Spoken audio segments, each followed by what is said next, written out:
Gurun, sebuah tempat yang dalam imajinasi kolektif kita sering digambarkan sebagai zona mati, hamparan luas yang diatur oleh angin, debu, dan kekeringan abadi. Tempat di mana kehidupan berakhir, di mana jejak peradaban terkubur di bawah pasir yang terus bergerak. Namun, bagaimana jika pemahaman kita tentang gurun salah? Bagaimana jika, jauh di sudut-sudut bumi yang paling kering, kehidupan sedang dihidupkan kembali? Ini bukanlah fiksi ilmiah, melainkan sebuah realitas yang sedang berlangsung. Sebuah narasi transformatif yang dipimpin oleh inovasi dan tekad yang kuat.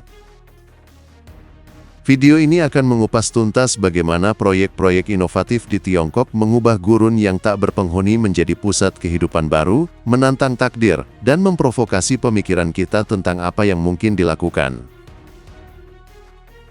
Selama berabad-abad, gurun tak lamakan dikenal sebagai lautan kematian, sebuah nama yang mencerminkan sifatnya yang mematikan.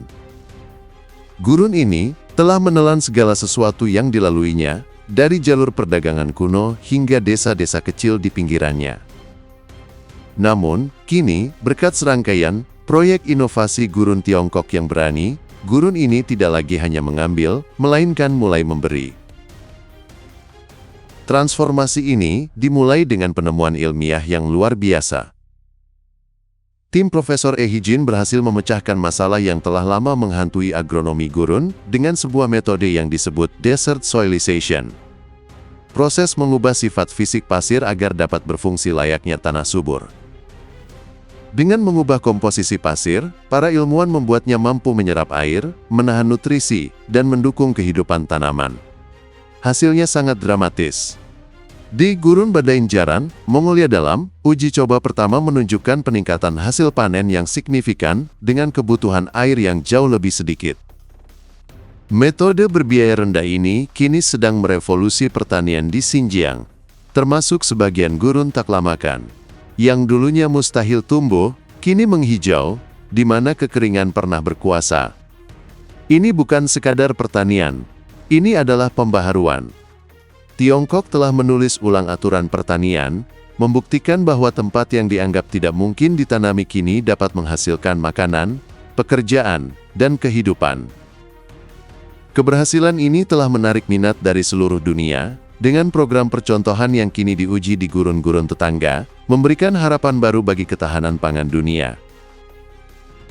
Ancaman gurun tidak hanya terletak pada kekeringannya, tetapi juga pada gerak pasirnya yang tak kenal lelah, yang menyebar dan mengubur segala sesuatu di jalannya.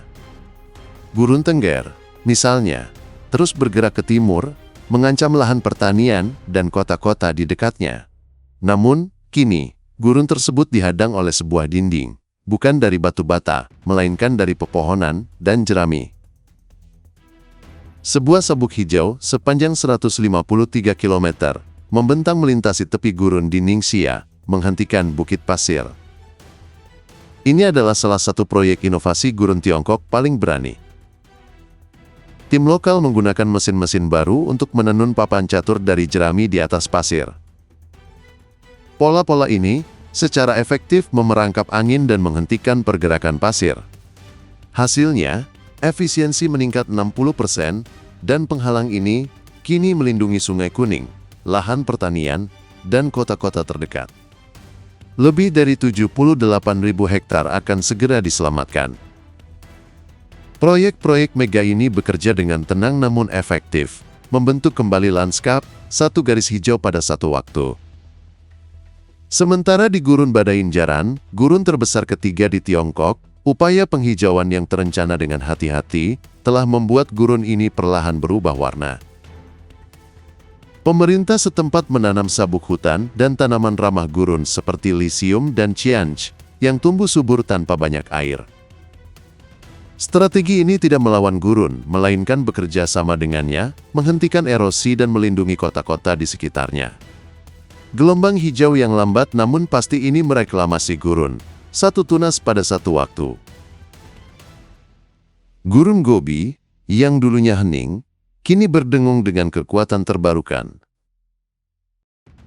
Sebuah menara surya setinggi 220 meter, berdiri megah di samping Danau Na, dikelilingi oleh 14.500 cermin yang memancarkan sinar matahari ke puncaknya.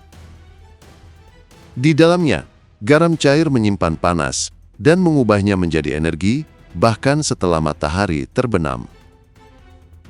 Pembangkit listrik berkapasitas 50 MW ini adalah bagian dari proyek energi hijau di gurun-gurun Tiongkok, menandai titik balik penting dalam transisi menuju energi bersih. Ini bukan hanya tentang energi, melainkan tentang kemandirian dari bahan bakar fosil. Menara ini beroperasi sepanjang waktu, memberikan pasokan listrik yang stabil ke penduduk di sekitarnya, mengurangi pemadaman listrik, dan memungkinkan warga, sekolah, serta rumah sakit untuk mengandalkan sumber daya yang andal. Di Gurun tak lama kan, jalan-jalan baru sedang dibangun, tidak hanya untuk menghubungkan kota-kota, tetapi juga untuk membuka akses ke kekayaan tersembunyi, ladang minyak dan gas. Proyek pengeboran terbaru menembus lebih dalam dari sebelumnya, dengan satu sumur mencapai 8.735 meter di bawah tanah, membuka sumber energi nasional baru. Bersamaan dengan itu, loop listrik sepanjang 4.197 km kini mengelilingi gurun, menjadi tulang punggung untuk pergerakan energi dan stabilitas bagi orang-orang yang tinggal di dekatnya. Gurun tak lama kan, yang dulunya merupakan zona mati, kini terhubung, dan proyek energi hijau di Gurun Tiongkok dapat menjangkau rumah-rumah yang dulunya dalam kegelapan. Proyek-proyek mega di Tiongkok ini bukan sekadar upaya rekayasa alam. Ini adalah pernyataan filosofis yang mendalam. Gurun, yang selama ini dipandang sebagai masalah yang harus dilawan, kini dilihat sebagai potensi yang harus diolah. Mereka membuktikan bahwa tanah yang paling keras dan iklim yang paling ekstrim dapat menjadi tempat lahirnya inovasi, ketahanan, dan harapan. Gurun-gurun yang dulu ditakuti kini menjadi sumber kebanggaan, menarik kembali generasi muda yang pernah meninggalkannya. Kisah keberhasilan di Gurun tak lama kan adalah paradigma baru bagi dunia. Proyek ini membuktikan bahwa gurun tidak harus menjadi zona mati yang hanya menghasilkan kesulitan.